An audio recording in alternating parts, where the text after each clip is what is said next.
lei fez uma ponderação entre justa indenização e legítimos interesses da administração e estabeleceu que a alíquota razoável era de 6%.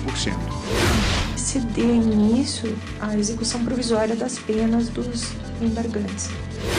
Imagina só, você contrata um combo, plano de internet, TV por assinatura e linha de telefone. Mas quando a operadora chega na sua casa, descobre que não é possível fazer a instalação da internet. Não é simplesmente dar o dinheirinho para a criança, não. Ó, você vai dar, você vai acompanhar.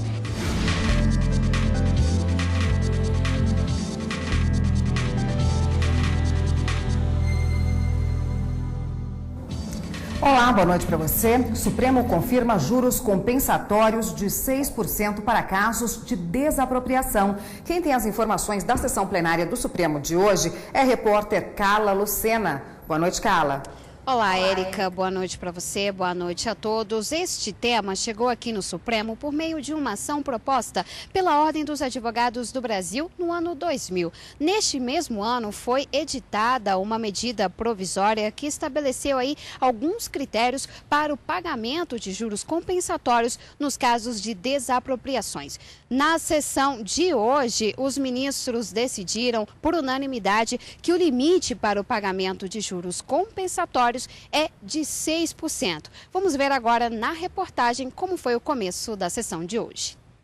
A ação da Ordem dos Advogados do Brasil é contra a medida provisória do ano 2000. A MP, entre outros pontos, limita em até 6% ao ano o pagamento de juros compensatórios nos casos de desapropriações por necessidade, utilidade pública, interesse social ou para fins de reforma agrária. A Advocacia Geral da União defendeu a norma. Apenas para se ter uma ideia, entre 2011 e 2016, só nas desapropriações relacionadas à política de reforma agrária pelo INCRA, o que se vislumbrou, na verdade, foi um gasto do poder público da ordem de 971 milhões de reais a título de juros compensatórios e de 555 milhões a título de indenização. Em 2001, o Supremo Tribunal Federal concedeu liminar suspendendo essa limitação e manteve a alíquota de 12% dos juros compensatórios prevista na Lei de 1941.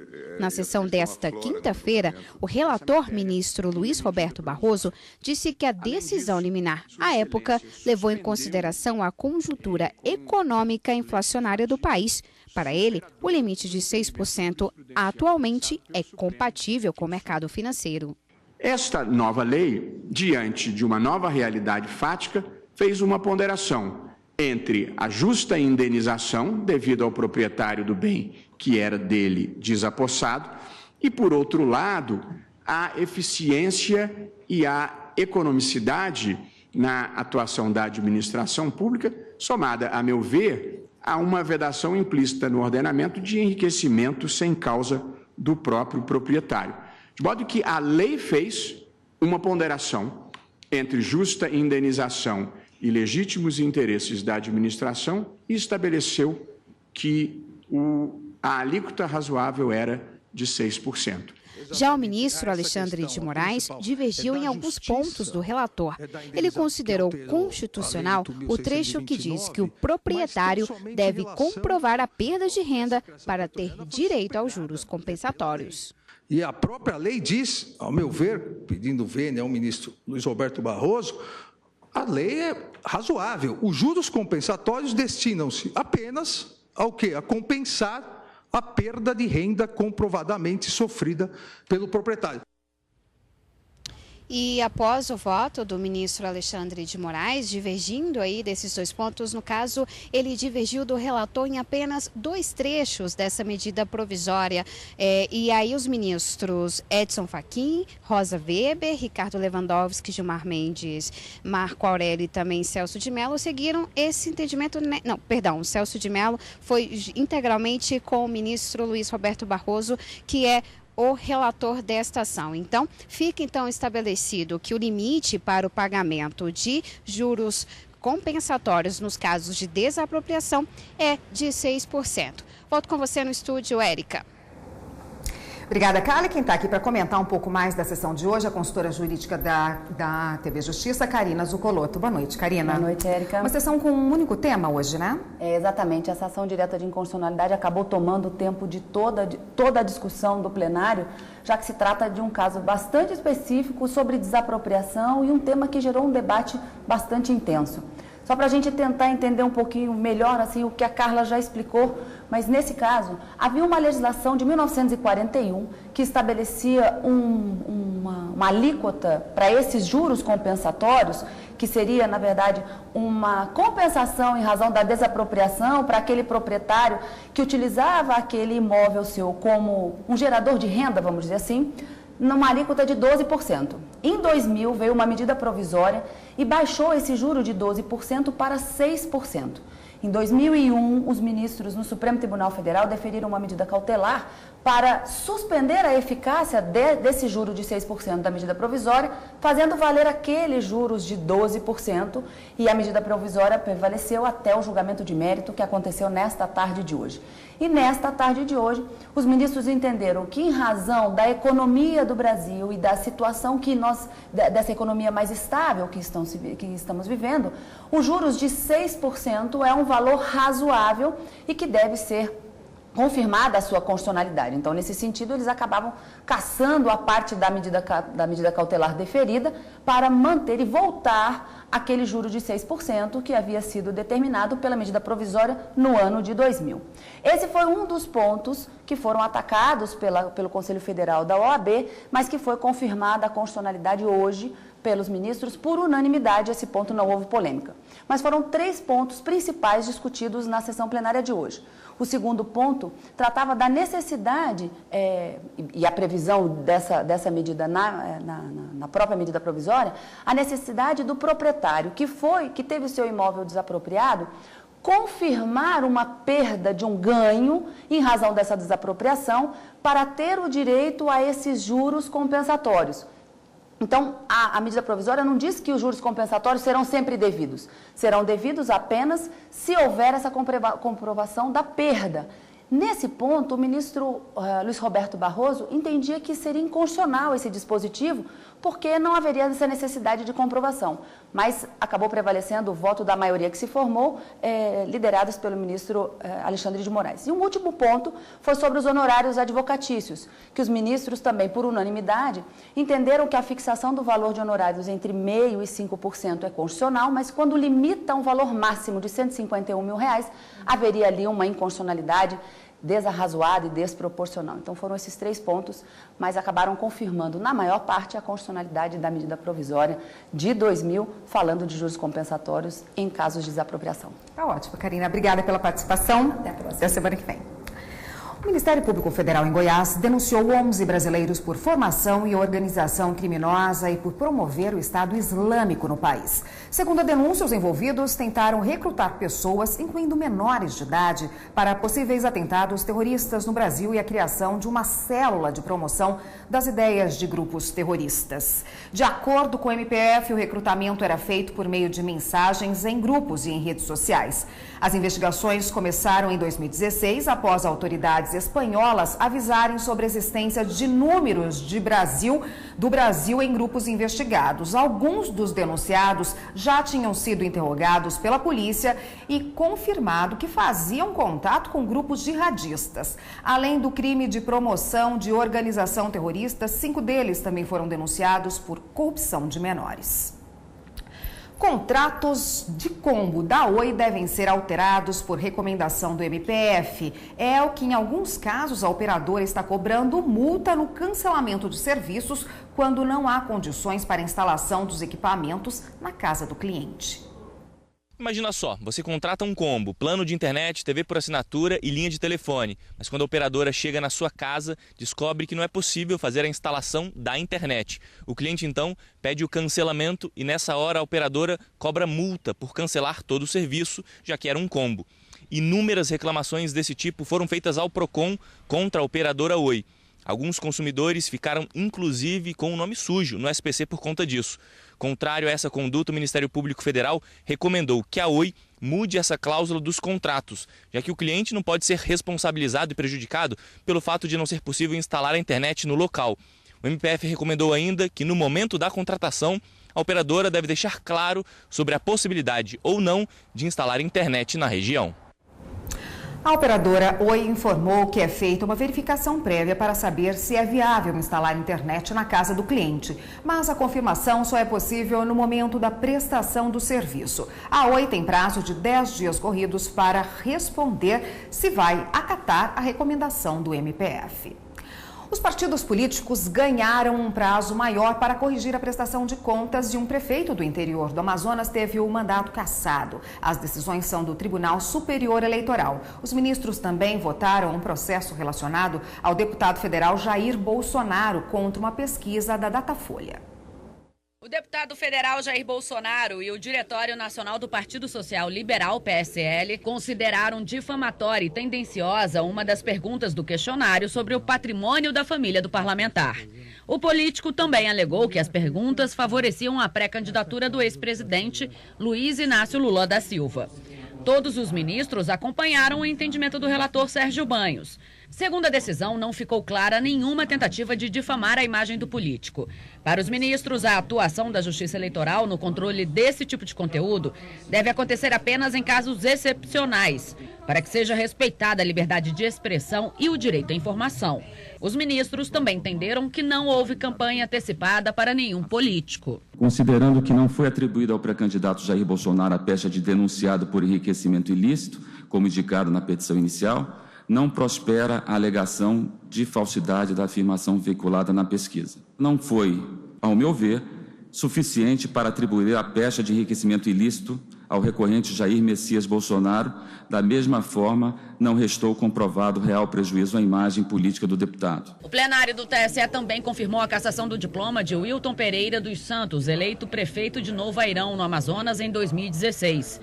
Ele foi condenado por improbidade administrativa e, com base na lei da ficha limpa, não poderia ter se candidatado nas últimas eleições municipais. A corte determinou a realização de nova eleição para a prefeitura. Já na sessão administrativa, os ministros decidiram que os partidos políticos terão mais 90 dias para corrigir as prestações de contas relativas a 2017.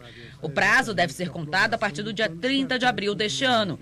O pedido foi apresentado por 12 partidos. A partir de agora, as legendas já podem fazer os ajustes sem risco de erro ou omissão dentro do prazo estabelecido. Eu consegui, através do consenso, que no prazo legal eles apresentariam as contas, mas em razão das dificuldades teriam mais 90 dias para suprir as eventuais dificuldades apontadas pelos órgãos técnicos do TSE. E ainda nesta edição, o Tribunal Regional Federal da 4ª Região em Porto Alegre nega o último recurso do ex-ministro José Dirceu. Se dê início à execução provisória das penas dos embargantes.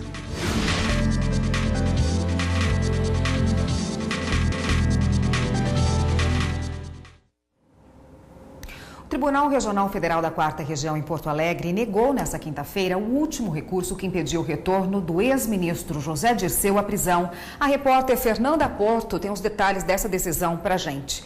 Boa noite, Fernanda. Boa noite, Érica. Boa noite a todos. A defesa do ex-ministro pedia, por meio do recurso, o recálculo da pena de mais de 30 anos de prisão que foi imposta a José Dirceu. A condenação por lavagem de dinheiro, organização criminosa e corrupção passiva é referente à Operação Lava Jato. Hoje, ao julgarem o recurso, os 6 desembargadores do TRF4 negaram o pedido. Vamos ouvir agora um trecho do voto da relatora do processo. Eu estou votando por negar provimento aos embargos declaratórios nos termos da fundamentação. Ainda considerando que foi decidido no item 5º do voto prolatado na sessão passada, por essa 4ª sessão, determino a imediata comunicação ao juiz de origem a fim de que se dê início à execução provisória das penas dos embargantes. É esse o voto, senhora presidente.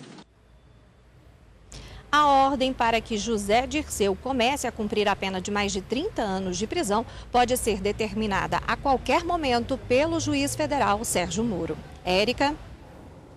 Obrigada, Fernanda.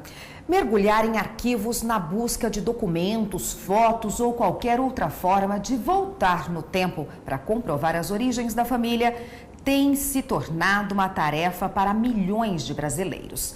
Gente de origem estrangeira que tenta conquistar o direito à dupla cidadania, ou seja, além do brasileiro ser considerado originário do país onde nasceu, ser considerado também, além dos que nasceram, dos pais, dos avós, dos antecedentes. E nessa busca, a cidadania italiana tem sido uma das mais procuradas pelos brasileiros. Uma casa cheia de recordações da Itália. Sempre que viaja, o dentista Paulo Fratesi traz quadros como estes. Pode ser uma fonte numa cidade ou uma propriedade no campo. Este mineiro de Diamantina é um cidadão italiano. As duas filhas também. É uma questão de paixão italiana, para gostar da Itália, para gostar de ser italiano, pelas histórias que meu pai contava.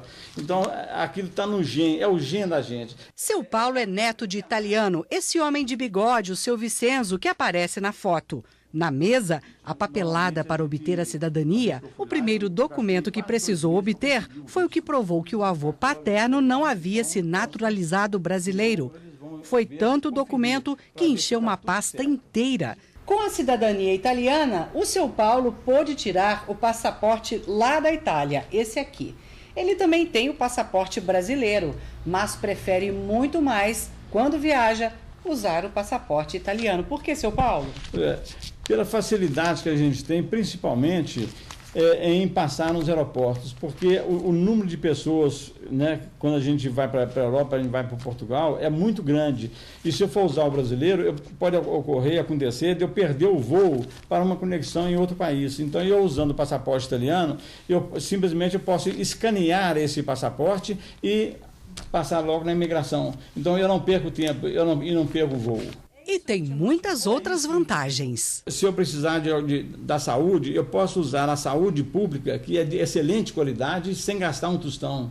Se eu trabalhar lá por algum tempo e tiver algum problema de saúde, eu recebo uma aposentadoria, eu recebo uma pensão, né? E depois, assim, as minhas filhas, se quiserem fazer um curso em qualquer universidade da Itália, elas fazem como se fossem italianos morando lá na Itália. Mas quem tem direito à cidadania italiana? Primeiro, os descendentes de italianos, não importa se é trisavô ou pai. Os descendentes das mulheres italianas também têm o mesmo direito, mas só vale se os filhos dela tiverem nascido depois de janeiro de 1948. Quem é casado com um italiano ou italiana também pode se tornar um cidadão de lá. Seu Paulo entrou com um pedido de cidadania num consulado da Itália em Belo Horizonte. Da entrada dos documentos até conseguir o benefício foram cerca de 4 anos. Mas há quem prefira um caminho mais rápido e entra com o pedido diretamente na Itália, com a ajuda de um advogado. Devido a essa grande demanda de brasileiros interessados na cidadania italiana e os sanguíneos, que é por sangue, a embaixada aqui brasileira, tanto a de Brasília quanto as demais, estão muito sobrecarregadas de pedidos. E as últimas informações que eu tive, que as pessoas que estão recebendo hoje têm demorado cerca de 10 a 12 anos. E a facilidade que se encontra de ir à Itália para tirar lá é porque o processo lá demora de 3 a 6 meses. O número de pessoas que procuram o escritório de advocacia aumentou de 2013 para cá. Tendo em vista o cenário de crise política e econômica que o país vive, os brasileiros descendentes estão interessados realmente em obter o seu passaporte europeu para imigrar. O Link CNJ desta semana entrevista Sandra Silvestre, juíza auxiliar da Corregedoria Nacional de Justiça. Ela fala da reformulação do Cadastro Nacional de Adoção. Na Paraíba, o Tribunal de Justiça investe no NatJus, o banco de dados que apoia a decisão de juízes na área da saúde. O Link CNJ vai ao ar hoje, às 9h30 da noite, aqui na TV Justiça. E no próximo bloco, de olho na educação financeira da criançada. Não é simplesmente dar o dinheirinho para a criança, não. Ó, você vai dar, você vai acompanhar.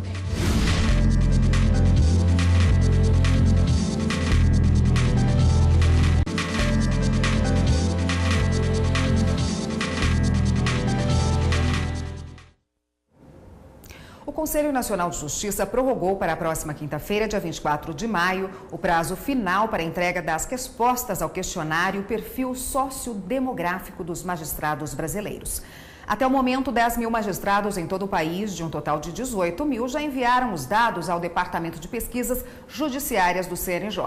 O levantamento, de caráter exclusivamente sociodemográfico, é uma iniciativa do CNJ destinada a atualizar os dados de juízes, desembargadores e ministros do Poder Judiciário. Para participar, basta clicar no link do questionário em um e-mail que foi enviado pelo Conselho para responder às questões e enviar o formulário ao CNJ. Qualquer dúvida ou problema com o preenchimento, é só enviar uma mensagem para o e-mail dpj@cnj.jus.br.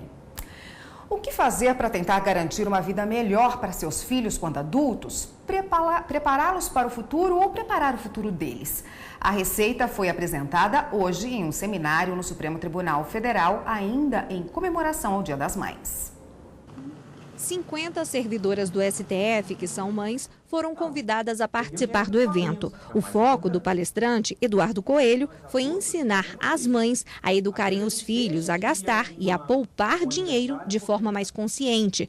Uma das ferramentas sugeridas foi a mesada. É uma excelente ferramenta, desde que ela seja acompanhada pelas mães. Então não é simplesmente dar o dinheirinho para a criança, não. Ó, você vai dar, você vai acompanhar. Esse dinheiro você vai gastar de que forma? E aí a mãe vai trabalhando esses conceitos de educação financeira com ela. A palestra faz parte da Semana Nacional de Educação Financeira, que busca ensinar os brasileiros a administrarem melhor os gastos. Esta é a segunda vez que a FUNPRESP-JUDE, que é a Fundação de Previdência Complementar do Poder Judiciário, participa do projeto. Para um dos diretores da fundação, investir em educação financeira é o melhor caminho para evitar o endividamento das próximas gerações. Por isso, a palestra foi destinada às mães. Se você não foi educada desde cedo, investir vira um esforço, vira um sacrifício. E quando você é ensinado desde cedo, significa uma alegria, significa felicidade em poupar para conseguir adquirir as coisas de uma forma muito mais tranquila, e é um preço justo, que é o melhor. Se um adolescente, se um filho tem uma educação financeira, ele vai ter projetos maiores, né, do que eu que não tive essa educação financeira. A palestra também será realizada amanhã para as mães servidoras do Ministério Público do Distrito Federal. O Superior Tribunal Militar realizou hoje uma homenagem em comemoração ao Dia da Defensoria Pública da União, celebrado em 19 de maio. A Defensoria Pública passou a existir a partir da Constituição de 1988. Ela é o órgão responsável pela assistência judicial gratuita. Reconhecendo sua importância, o Superior Tribunal Militar realizou uma solenidade em sua homenagem. A Defensoria Pública nasceu na Justiça Militar da União, nos seus primórdios, aqui com os advogados de ofício, e tem feito um grande trabalho em defesa dos mais necessitados. O evento aconteceu na abertura da sessão de julgamento, no plenário da Corte. Entre os presentes estavam autoridades do STM, o Procurador-Geral da Justiça Militar, Jaime de Cássio Miranda, e o Defensor Público-Geral Federal, Carlos Eduardo Barbosa Paes. Sabendo que tal reconhecimento é útil àquele que mais interessa a todos nós. Quem precisa, merece e custeia a prestação jurídica, tanto judicial, tanto ministerial, quanto defensorial, povo brasileiro. O vice-presidente do Supremo Tribunal Federal, ministro Dias Toffoli, está em São Petersburgo, na Rússia, para o 8º Fórum Jurídico Internacional. Participam da reunião presidentes e vices de cortes de 50 países. Entre os assuntos em debate, os desafios do mundo contemporâneo e o papel do Poder Judiciário, em especial das cortes constitucionais.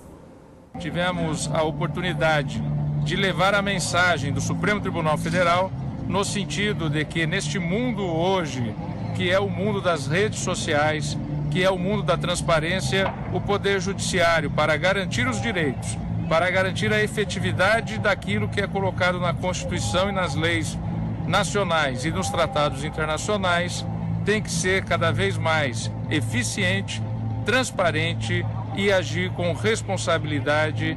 Também tivemos oportunidade de participar de uma mesa de debates a respeito de resoluções alternativas de controvérsias. E levamos a mensagem do que está sendo realizado no nosso país, no Brasil.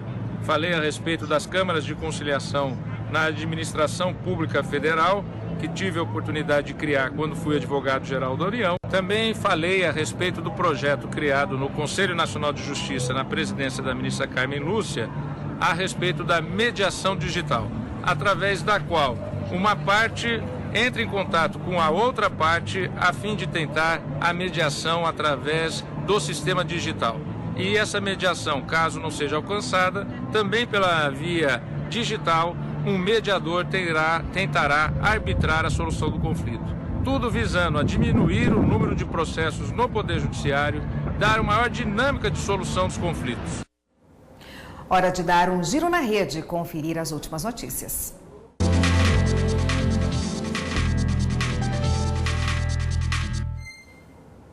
E quem está na redação do Jornal da Justiça hoje vai nos atualizar dessas últimas notícias é a repórter Viviane Novaes. Boa noite, Viviane. Boa noite, Érica, e boa noite a todos. Olha, a Justiça do Trabalho de São Paulo condenou 3 pessoas que agenciavam mulheres filipinas para trabalhar como babás, empregadas domésticas e cozinheiras aqui no Brasil. As mulheres cumpriam longas jornadas de trabalho, muitas vezes sem descanso, e recebiam menos do que o combinado. Os envolvidos foram condenados por dano moral coletivo e vão ter que pagar uma indenização, veja só, de quase 10 milhões de reais. A Procuradoria-Geral da República encaminhou um parecer ao STF em que defende a suspensão de uma portaria do Detran de Goiás. Essa portaria criou novas regras para a inspeção de veículos. Pela norma, a vistoria de veículos deve ser feita só na transferência de propriedade ou mudança de cidade ou estado. Segundo a PGR, essa e outras regras não estão previstas na regulamentação federal. E agora uma informação que interessa a quem tem um bichinho de estimação. O Tribunal de Justiça de São Paulo decidiu que a guarda dos animais deve ser semelhante à de crianças. Em outras palavras, as varas de família é que devem julgar o caso seguindo as mesmas regras do Código Civil para menores de idade. E isso abre caminho, por exemplo, para a guarda compartilhada dos animais. A gente fica por aqui. Todas as notícias do Jornal da Justiça estão no site tvjustiça.jus.br. Voltamos agora ao estúdio. Obrigada, Viviane. O Jornal da Justiça, segunda edição, fica por aqui. Uma boa noite para você. Continue com a programação da TV Justiça e até amanhã.